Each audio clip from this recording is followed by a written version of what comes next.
NXT Takeover Portland, February 16th, 2020.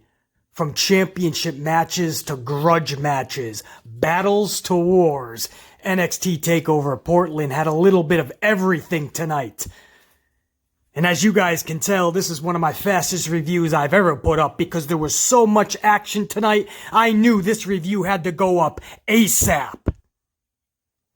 And when you're talking championship matches, you're talking right from the jump, a North American championship match with champion Jeith Lee taking on challenger Dominik Dijakovic.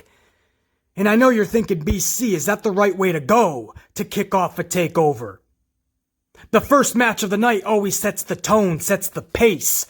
Is it smart to have two Mack trucks colliding in the first match? And my answer for you would be, you haven't seen enough Dominik Dijakovic, obviously. You haven't seen enough Jeith Lee, obviously, because you should know by now, both of these individuals are more than just two Mack trucks. In the blink of an eye, the snap of a finger, they can turn into two high flyers and take it to another level, and we saw that. Never more evident than tonight. What they did in that ring, to say it was a classic would be an understatement. Listen to my words, because I mean every one of them. This was the funnest match I have seen in a long time. I've said it time and time again, that the things these two men do at their size should not be possible. But what they did tonight simply defied the odds and debunked the law of gravity.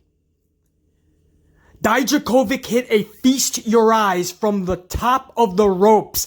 Dijakovic hit a springboard cannonball onto the outside and into a seated Jeith Lee. Think about that. Dijakovic hit a Spanish fly from the top rope. Dijakovic stood up immediately after getting hit with a Jeith Lee pop-up power bomb. To say that this was Dominik Dijakovic's best match is an understatement. However, Jeith Lee hits the Big Bang catastrophe for the victory, and it's Jeith Lee that retains his North American title. But truth be told, when it was all said and done, I saw no losers. This was more, again, than just two Mack trucks colliding. This was more than just two big dudes high-flying. This was two dudes wanting it all, going for it all, and they went and damn it, they got it all. I could not be more proud of these two and what they did in that ring, and you could tell how much this meant to both of them. You could tell that they waited for this moment. They honed it, they made it worth every second, and you could tell that they were not going to let this opportunity, this moment, slip by the wayside. You could tell how much thought, how much planning, how much effort went into this match, how much amplification. Because dudes of that size, of that magnitude, should not be able to do what they do in that ring time and time again. Yet not only do they do it time and time again, they keep raising their own bar. They keep raising their own standards. Where do we end with these two? Who knows? That would be my question. When it's all said and done, where does it end with these two? Because the ride, the journey, the adventure watching these two is going to be absolutely and insanely exceptional. Because to think, to fathom that they're not even really into their prime yet. To think, to fathom that there was wrestlers in that locker room that still had to go on after that match and compete. Because that was just the opening to the night. And for those that said, BC, are they going to be able to set the tone, to set that pace?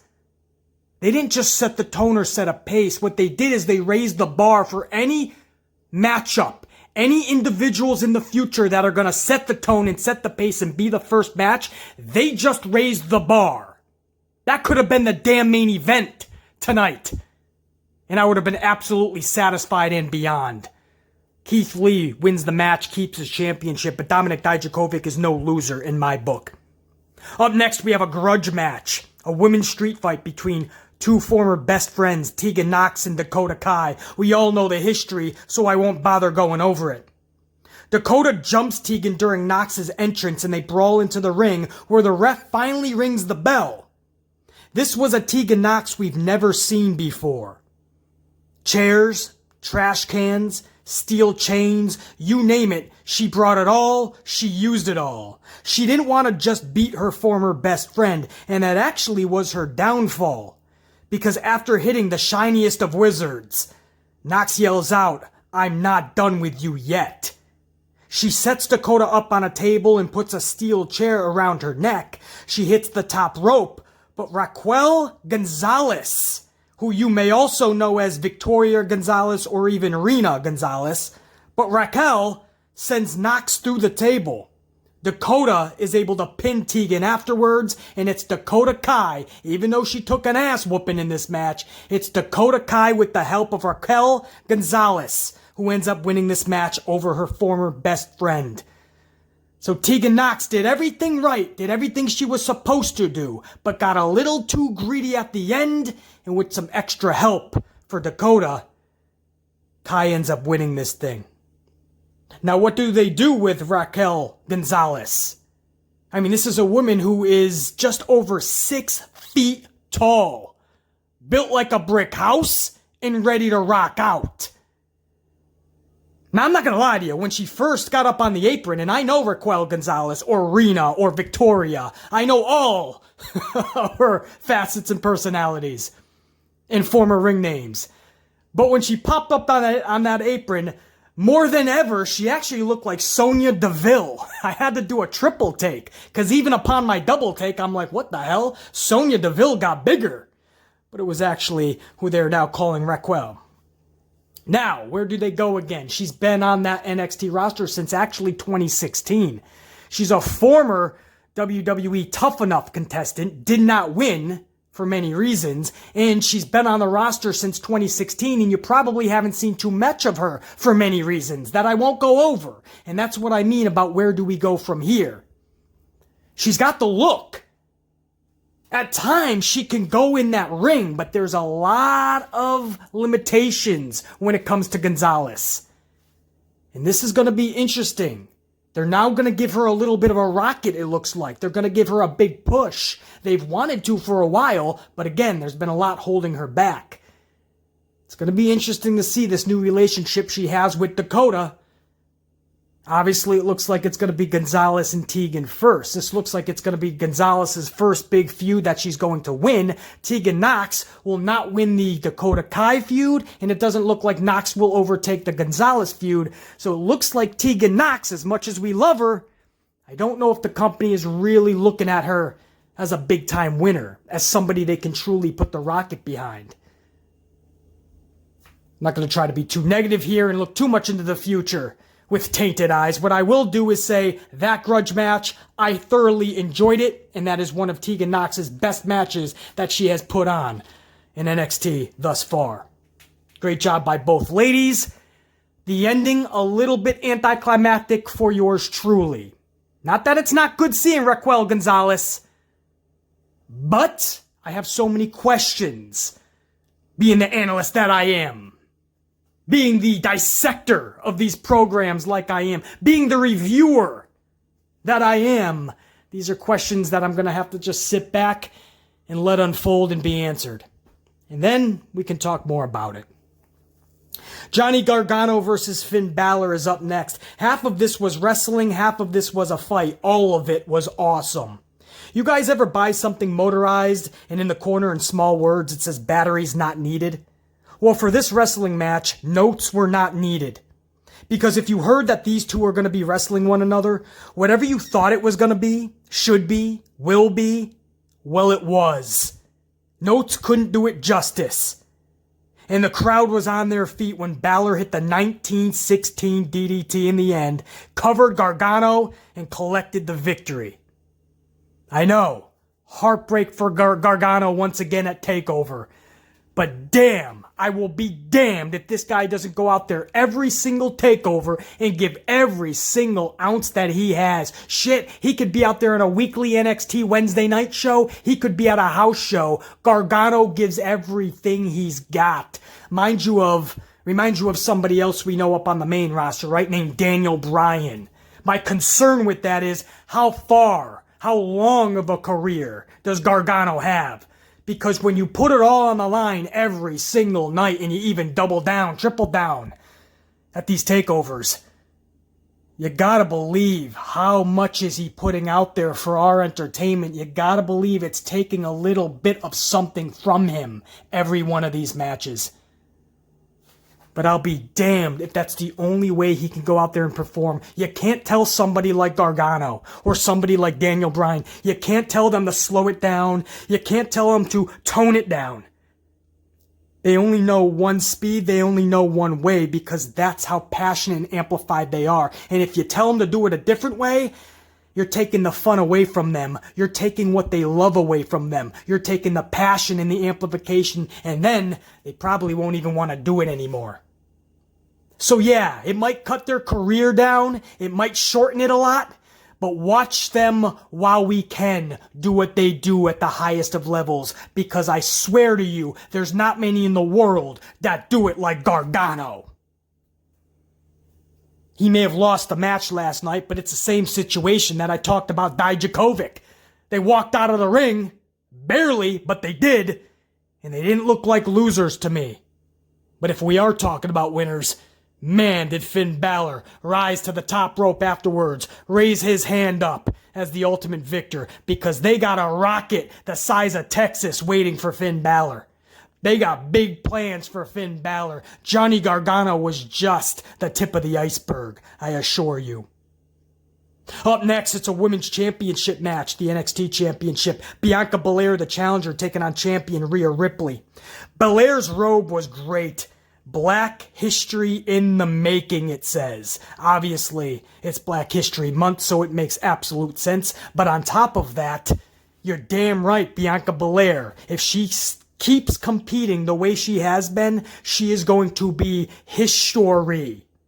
Not in a negative sense. She is going to literally be making history. So I love the robe. It had so much meaning for so many different reasons. Belair is still fucking with that insane level of confidence that I've been talking about for a while, and she's getting better and better with every match. Unfortunately, this match was only about 10 minutes long, and ended rather simplistically with the Riptide. Belair loses, Rhea Ripley wins. If you talk anticlimactic, just like the women's match previous with Dakota Kai and Tegan Nox ending the way it did, I didn't really care for this ending either. Post-match, Charlotte Flair takes out Rhea Ripley. That's right, Charlotte Flair finds her way to Portland, into that NXT ring, and takes out Rhea Ripley post-match. And Charlotte Flair gets on the mic and says, "I'll see you at WrestleMania." So Rhea Ripley versus Charlotte Flair for the NXT Championship will be at WrestleMania. That is confirmed. Charlotte Flair has finally answered Rhea Ripley. Now that explains why Ripley kind of made short work of Bianca Belair. I still just don't agree with it. Belair, again, is fucking with that insane level of confidence. Belair is riding a wave of momentum since Royal Rumble. I would have liked more out of Belair last night as far as booking goes. She couldn't have done any more. She went out there and rocked it again. Booking should have gave her more. That's what I didn't like. Up next, we have a tag team championship match representing the Undisputed Era. The tag title holders, Bobby Fish, Kyle O'Reilly, taking on the Dusty Classic Tag Tournament winners, Riddle and Dunn, the Broserweights. I've said it a million times when discussing and talking about NXT Tag Team Wrestling, but I'll say it yet again because it was never more evident than last night, or tonight, whenever you guys are listening to this review. But it was never more evident that my love, my passion for tag wrestling is restored every time I watch an NXT Tag Team Wrestling match. Because we all know Vincent Kennedy McMahon has destroyed that love I once had for tag wrestling over the years with what he has been doing with the main roster. Tag team wrestling on the main roster is basically non-existent. There's no division. It's been obliviated. But When NXT puts on a tag team wrestling match, you are glued to that screen. You are on the edge of your seat, and you are watching something that is actually intriguing, actually captivating. And we saw it again, never more evident than this tag team match, this title match between the Era and the Broserweights. There were so many times I thought Undisputed Era had this match won. There was even a time where I thought Riddle and Dunn were going to implode on one another. Riddle took out Dunn inadvertently, and I thought that was it. But when it was all said and done, to my surprise, Riddle and Dunn, the Broserweights, defeated the Undisputed Era and became new tag team title holders. The Era has changed. It's absolutely disputed now on who the number one tag team is. And the new Era belongs to the Broserweights. What a matchup. We talk about Gargano and Balor and putting on a clinic.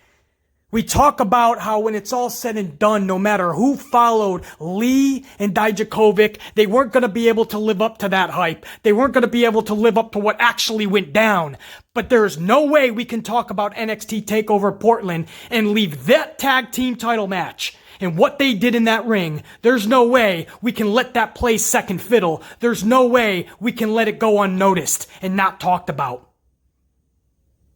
They went out there and they did the deed last night. And yet again, it seems to be the theme of NXT TakeOver Portland. That's yet another match that could have been the main event, and I would have been more than satisfied. And then it was time for the NXT Championship match, the main event. Champion Adam Cole taking on challenger Tomasso Ciampa. A long time in the making was this one. The grudge, the animosity, the beef, it was real. This was a big-time match on paper, and it was built up to be such, and for good reason. Now, the first half of this match, you couldn't help but feel Jeith Lee and Dijakovic was overshadowing them, just like every match on this card. It was a little bit slower paced. It didn't have that umph. It wasn't quite captivating, but by the second half of this thing, everybody was on their feet. You were hanging on their every move, and the slower pace was just good storytelling. It was damn good solid selling. A seesaw battle kind of a matchup, where Cole would get the upper hand for 90 seconds, but then it would be Tomasso for 2 minutes, Adam Cole for 2.5 minutes, and it would go back and forth. You never really got a good gauge on who was taking this strap, although they did mention that Adam Cole has been champion 260 days. He is only 32 days away from the record held by Finn Balor. And usually, when they start talking about the records, when they start talking about how long somebody has held the championship, usually that means he's about to drop that championship. But not this time. Not in this match. The ending to this was beautiful.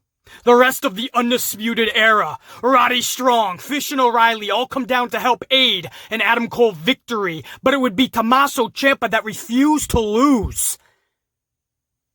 Everything they did, Tomasso said, "You'll have to do more than that to keep me down." The referee at one point ended up getting knocked down and out of the ring, and it was Johnny Gargano to make his way to ringside. Best friend turned enemy turned friend once again. Gargano was going to even the odds. But Ciampa knew even with Gargano, the odds were stacked against them. So Tomasso grabs the championship that was in the ring because he's going to use it across the dome piece of Adam Cole. However, Johnny Gargano grabs the other side of the championship. And Tomasso is like, "What are you doing, dude?" Johnny Gargano's looking at him, and the fan in me doesn't want to believe that Johnny Gargano was about to do the unthinkable. So I'm thinking maybe Gargano just wants Ciampa to win fair and square, so there's no doubt in his mind that he could and that he did beat Adam Cole fair and square. Right? That's what the fan in me wants to believe, but I knew what was about to come, and sure enough, Gargano took that title. and he smashed it over the dome piece of one Tomasso Ciampa. Adam Cole, baby, gets the cover and collects the victory. 1, 2, 3, retaining his championship and going toward the record that Finn Balor currently holds. This yet reignites once again the Johnny Gargano, Tomasso Ciampa feud. The first time around, it was absolute gold and fun as hell. Can they recreate that? We hope so. NXT has never given us a reason to doubt them. Johnny Gargano and Tomasso Ciampa have never given us a reason to doubt them. I'm not saying lightning's gonna hit twice here and magic is going to be created again, but if they can stay creative, be original, do badass storytelling here, Gargano and Ciampa, this could be something real special the second time around as well. I understand. All they did was flip the roles. Last time Tomasso turned on Gargano, and this time Gargano is the one turning on Ciampa. But the story is already being told beautifully. Gargano lost earlier in the night to Balor, and there was no way that Gargano was going to be upstaged by Ciampa. There was no way that Gargano could have Ciampa celebrate such a huge night when he could not beat Finn Balor. The jealousy and the rage is finally boiling over. It is clear these two can never be friends again. The story is sitting in their lap. Now it's up to those two and anybody involved in creative to do the thing. Do the deed. Rock it out. I'm getting amplified here, baby. Just thinking about the possibilities of Gargano and Ciampa doing their thing yet again. It's gonna be fun as hell. I can already see it happening, and it started tonight when Gargano reignited this feud. Takeover went off the air with Gargano taking that walk of shame back. Or was it a walk that he is proud to take? Did he have this in the back of his mind from the very beginning? That's why Wednesday is going to be an ultimate show. We're going to be waiting on not only what Tomasso wants to say about Gargano, what is he going to do about this Gargano situation? And what was the real mentality? What was the real thought process behind why Gargano did what he did? Again, it's sitting in their lap, but now we want to hear it from the horse's mouth. Let's kick this thing into high gear. That's it. I could speak about this takeover another hour, but that's the whole reason I'm trying to get this thing out to you guys early, so you can get it in, digest it, and we can move on to Wednesday to see what happens next. NXT Takeover. We thought it could deliver. We didn't think it would deliver this wildly, this awesome. But at this point, should we really question those boys and gals one-upping themselves every time? The answer is simplistically hell no. I'm the Amplified Man. That was Takeover Portland. Till next time, guys. Check you later.